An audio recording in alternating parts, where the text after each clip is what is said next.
The assassination of Abraham Lincoln.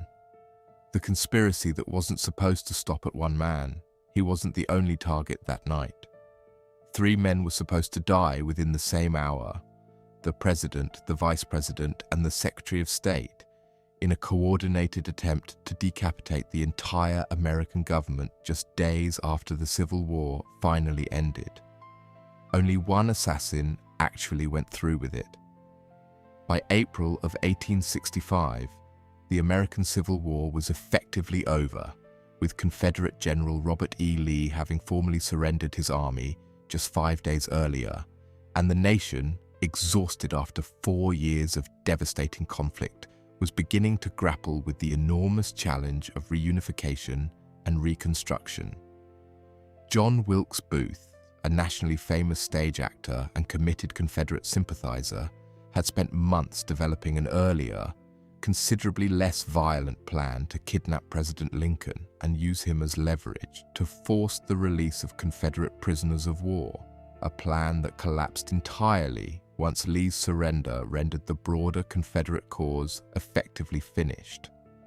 Rather than abandoning his efforts entirely following the Confederacy's collapse, Booth, reportedly consumed by rage and a genuine belief that Lincoln's death might somehow still salvage the Confederate cause, or at minimum serve as an act of vengeance for the South's defeat, rapidly reorganized his existing network of co-conspirators around a considerably more radical and violent plan: a coordinated series of simultaneous assassinations specifically designed to eliminate the top 3 officials in the American presidential line of succession within the same narrow window of time. An attack Booth and his conspirators believed might throw the federal government into sufficient chaos to genuinely destabilize the Union's ability to consolidate its victory and manage the already fraught process of post-war reconstruction. Booth assigned himself the task of personally killing Lincoln,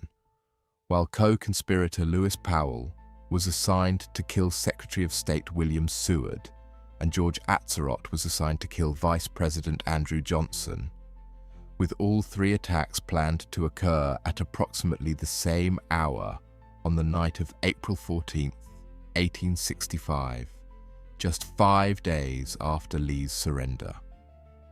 On the night of the attack, Lincoln attended a performance of the play Our American Cousin at Ford's Theater in Washington, accompanied by his wife Mary Todd Lincoln and 2 additional guests seated in a private box specifically reserved for the presidential party.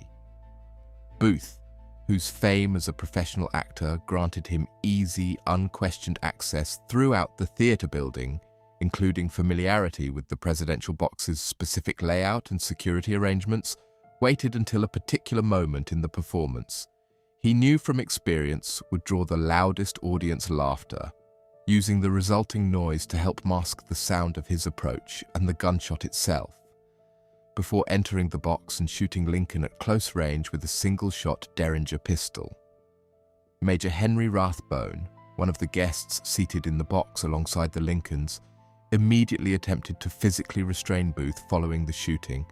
and Booth, in the resulting struggle, slashed Rathbone severely with a knife before leaping from the box down onto the stage below, a jump that broke a bone in his leg upon landing but didn't prevent him from escaping through the theater's back entrance to a waiting horse, reportedly shouting a Latin phrase, "Sic semper tyrannis," meaning "thus always to tyrants," a phrase associated with Virginia's state motto as he fled. While Booth was carrying out his attack on Lincoln, Lewis Powell arrived separately at Secretary of State Seward's residence, gaining entry under the false pretense of delivering medicine for Seward, who was already bedridden, recovering from a serious carriage accident days earlier. Powell attacked and severely wounded Seward with a knife,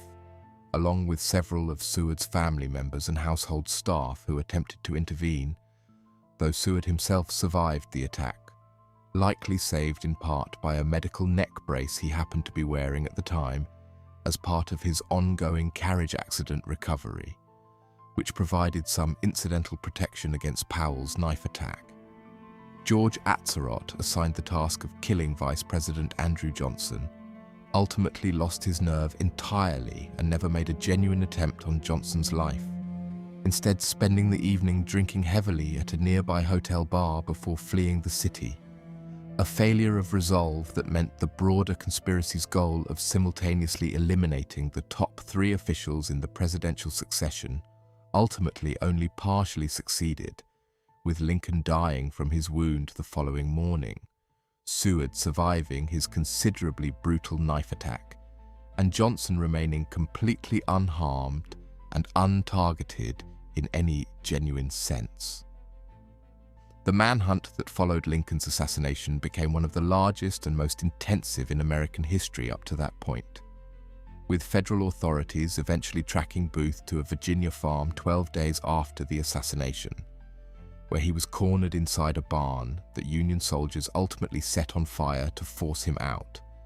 and Booth was shot either by his own hand or by a Union sergeant who fired despite explicit orders to take Booth alive,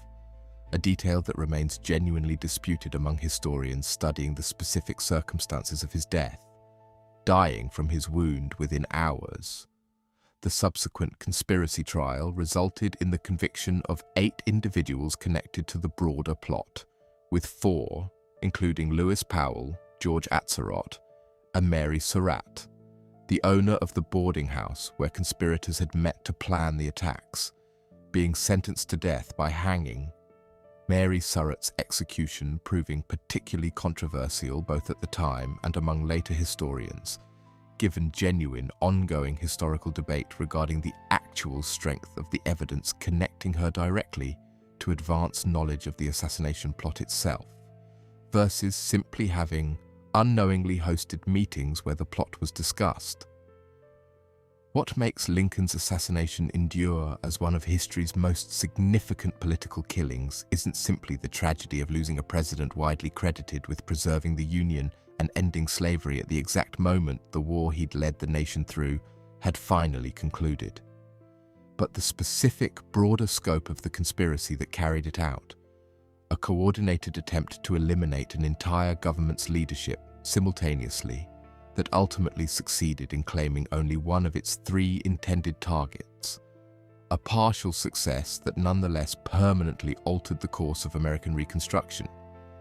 Since Lincoln's specifically moderate, conciliatory approach toward reunifying the defeated South died with him,